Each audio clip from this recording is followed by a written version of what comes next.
A lot of people have various different thoughts and opinions about the Goodreads Choice Award nominees. For some, it's just purely a popularity contest that's meant to drive sales toward the end of the year and around the holiday season, while others just see it as something fun. They enjoy it for what it is. Maybe they get some new recommendations, or certain books get put on their radar that they wouldn't have known about otherwise. They enjoy engaging in conversations about what should have won, what was snubbed. There are plenty of very legitimate thoughts on the Goodreads Choice Award nominees. What I wanted to do today was kind of take a look back at what has been considered among the best of the best with fantasy specifically since 2020 all the way up through 2023. I haven't read every single book that was nominated, so with the 10 books that got the most amount of votes from these specific years, I found the ones that I had read, and then I wanted to just kind of have a fun little, I was going to call it an activity. That sounds like you sit around the table and do crafts. I wanted to just have fun and kind of sort of take a walk down memory lane and see and remind myself what was considered the best of the best among these years, and then give a little bit of my thoughts as far as, do I feel these were overhyped, underhyped, or appropriately, adequately hyped. I do want to clarify what I mean by these things. If I put something in appropriately hyped, it doesn't mean that, because some of the ones that I'm going to put in there are books that I really enjoyed, but by putting it in appropriately hyped, what I'm saying is, yes, I think it's good. I also think other people also think that it's good. So it's not to fall into that category any kind of an insult to the books themselves. For underhyped, these are ones where I actually am surprised when I look back that they were not only on the list of nominees, but they were voted within the top 10, as some of these I don't feel like have gained very much popularity since then. And I'm like, oh, I kind of wish that they had, because I really think these are pretty good. I think they're underhyped. And then for this is pretty self-explanatory, but for the overhyped books, these are ones that it's kind of the opposite, where I'm just like, really? Those were on the nominees? Those were ranked that high? Oh, okay. Of course, none of this is objective. It's all subjective. And if you feel differently, feel free to sort of participate in the ranking of these as one of these three categories. I'm going to start back in 2020, and I will say 2020 had some good releases. I was like, oh my gosh, those all came out in the same year. So first off, we have Empire of Gold. This is the third and final book in the Daevabad trilogy, which is actually a trilogy I have completed this year, and I really feel like Chakraborty landed that ending so well. It was so good. I really enjoyed that trilogy. I had read the first book before, but I reread it this year, and then I flew through the rest of the trilogy, and it is now probably amongst one of my favorite completed series. Everything came together phenomenally in that. However, I don't think that this series, despite the fact that it is known by a lot of people, it certainly hasn't reached the level of success that a lot of other fantasy authors have. And I kind of think, obviously, given the fact that I just said it's a new favorite, I kind of think it deserves to be hyped up a little bit more. So I'm going to put Empire of Gold within the underhyped category. And if you're curious, that got 9th place that year. Switching now to the adequately hyped, appropriately hyped from that year, I'm going to say 2. One would be Rhythm of War. Rhythm of War is sort of the book I had in mind when I was giving my explanation as to what I'm putting within appropriately hyped, as Rhythm of War is one of my favorite books ever. I love this book, not just within Stormlight, which is also a series I love. It is also just one of, the Stormlight books are so good, but I'm like, is it my favorite book in Stormlight? I love this book so much. The thing is, so many people also love this book. I don't think anybody's like, wait, so tell me about this Stormlight archive. I don't think I've ever heard about it. If you're somebody who's very much involved in the bookish internet, and especially within fantasy circles of the bookish internet, I'm sure you've heard of Stormlight Archive, and I'm sure you've heard from us fans all the time about like, oh my gosh, it's so good. So I don't feel like anybody, this is not flying under people's radar necessarily. So that is why I put it in appropriately hyped. I'm also putting, and I debated putting this in overhyped, but then I'm like, I kind of feel like there's some back and forth, so I'm putting this in appropriately hyped, and that would be The Invisible Life of Addie LaRue. Rhythm of War got 4th place the year that it was in the nominees, and Addie LaRue got second. I'm pretty sure a Sarah J. Maas book won, because that's a pretty safe bet for every single year, basically. Invisible Life of Addie LaRue got second place. This, as I said, I think for a while was very hyped, and people were talking about how life-changing it was, and then other people came to it and they're like, this didn't change my life. In fact, I have some criticisms. And then I sort of feel like the pendulum swung into the other direction, and then I feel now that people come to it and maybe have both of those different viewpoints in mind when they pick it up. And so I feel like, yeah, it's pretty appropriately hyped, I think, at this point. It is very well known. I think similar to Rhythm of War, a lot of people know about it. But as far as the hype goes, I don't feel like it's quite overhyped or underhyped. Well, it's definitely not underhyped. Now, the two that I have in overhyped, I want to be very clear, even though I already stated that things are subjective.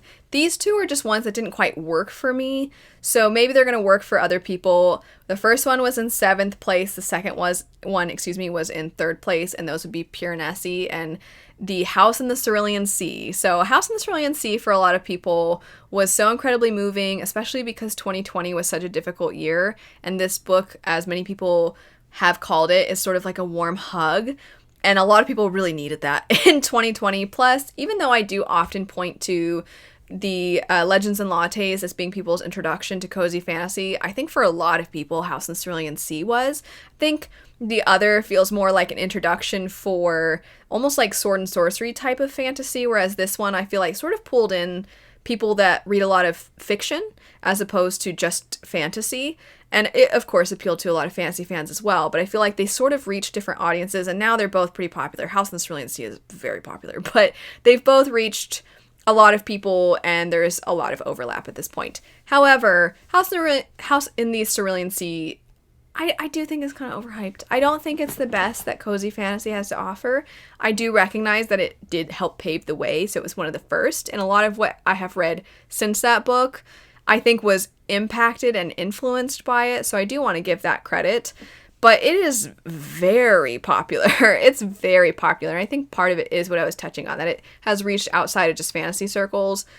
But I do ultimately think that I do think it's a little overhyped. And then Pure Nessie, I didn't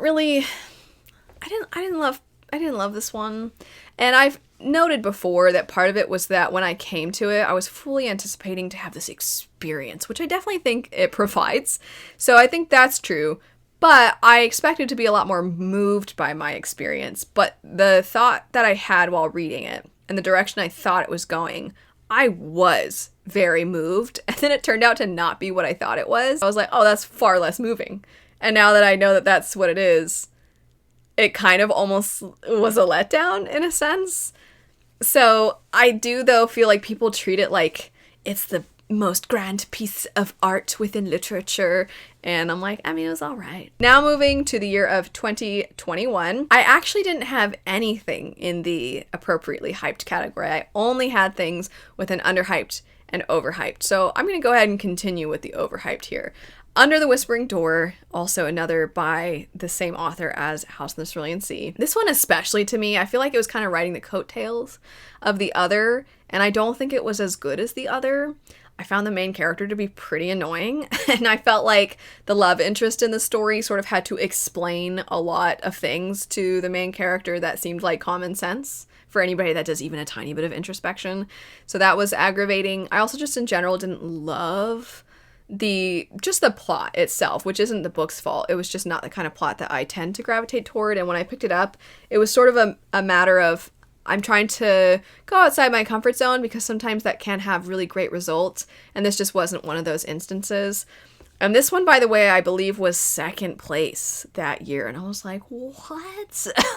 2021? Really? That was our second place vote? Ariadne, while I actually do like Jennifer Saint's mythology retellings, Ariadne, when I think about it, I'm like, was it?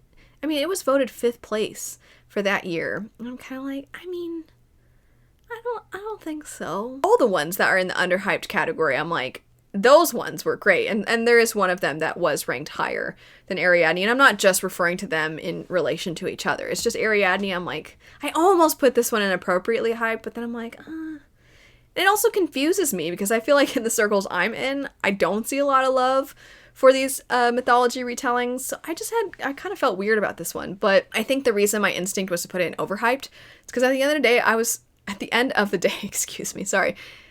of the day, I was kind of surprised when I saw this and I was looking at that year. I was like, that was on the list. So I think for that reason, that's why I put it on. Although I almost feel like by that logic, I could put it in Underhyped. I just feel weird about this one. Anyway, the last one for Overhyped would be The Inheritance of Orquídea Divina. I will admit, I am not really a fan of multi-generational narratives where you kind of scratch the surface of a lot of people within generations of a family, or sometimes you're looking at generations of people across different countries, or maybe the same country but in different time periods, and they're all kind of connected.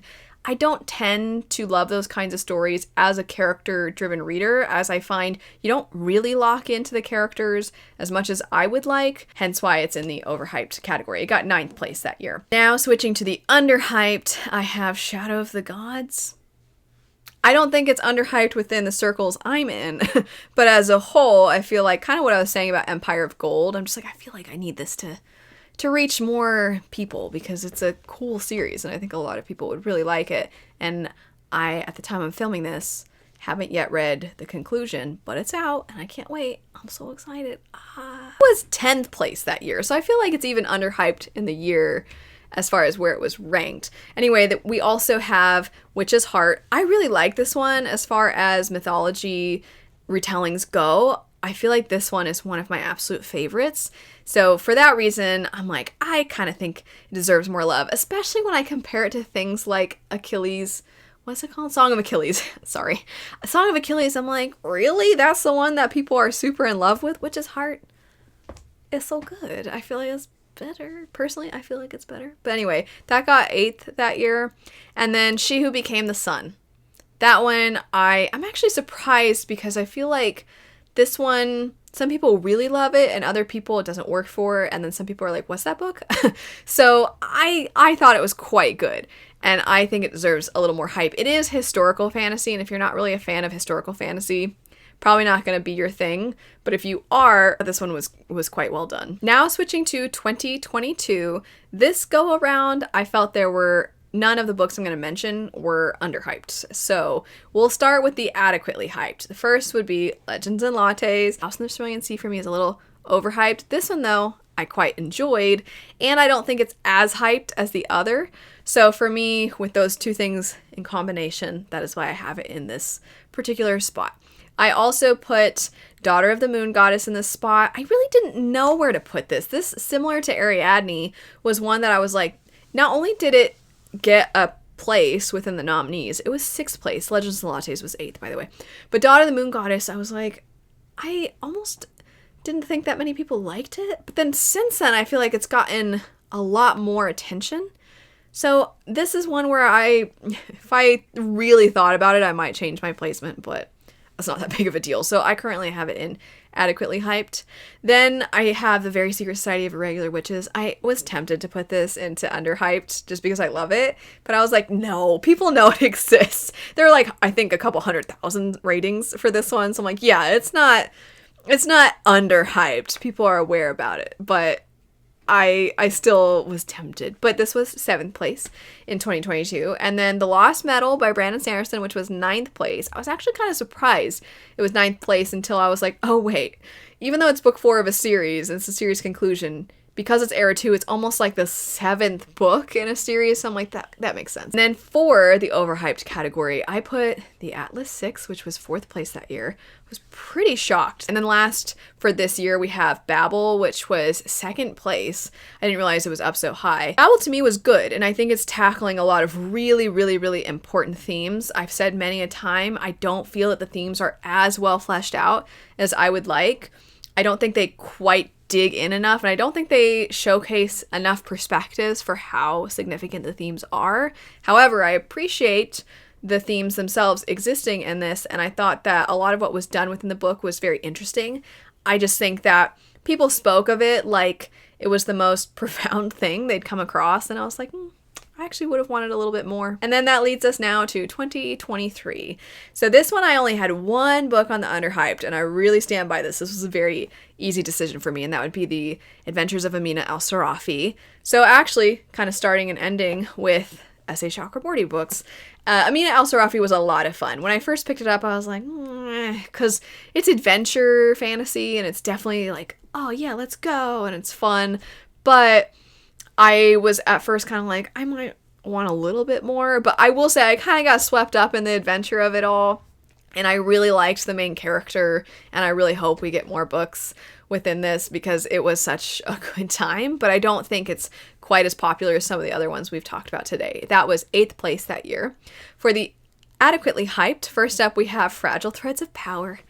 I really enjoyed Fragile Threads of Power. So did a lot of other people, but I certainly, similar to what I said about Rhythm of War, I don't think this is underhyped at all. I think the year it came out, last year, you definitely knew it was coming out. If you're in bookish circles, you're like, oh yeah, another In the Shades world. And I had a great time with it. I don't think it's overhyped though, because I think that the hype it has is well deserved. From there, oh, by the way, it was 6th place that year. We have Bookshops and Bone Dust, which was 5th place. And I'm like, what? I kind of feel like Fragile Threads should be higher. But again, kind of like The Lost Metal, Fragile Threads is sort of kind of like a 4th book in a series / first book in a continuation series.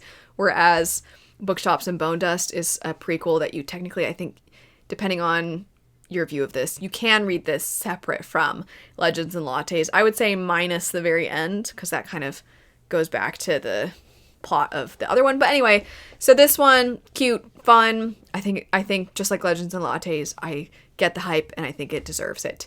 Then we have Encyclopedia of Fairies. I almost put this in underhyped, but the same logic applied with Irregular Witches, where I was like, let's be real. It's not underhyped. You just like it a lot. That was 4th place for that year. For the overhyped, I have 3. Starling House and June Farrow.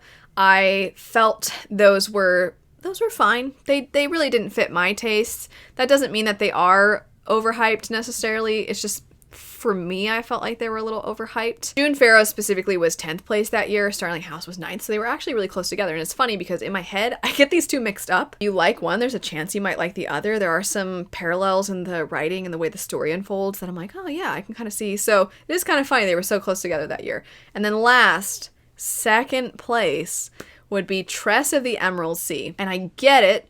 Rhythm of War is 4th in a very, like, the books in Store My Archive, they're enormous, right? It's a big ask. I get it. It's a 4th book in that series. I understand. Tress, it's fun. It's cute. It's like a Princess Bride retelling. It's also the first of the secret projects. Those are so exciting. Oh my gosh. Is this going to be a new thing for fantasy? You know, it's like, I get there's a lot of hype just in general with Tress. But I'm like, at the end of the day, I'm like, it was fun. It was nice. I like Tress. I just think, I think that's pretty high up there. But anyway, that's it for my walk down memory lane. Let me know if you have certain ones that you were like, yeah, definitely this is overhyped. This is definitely underhyped. Thanks so much for watching though. I hope you have a great rest of your day and I'll see you later. Bye.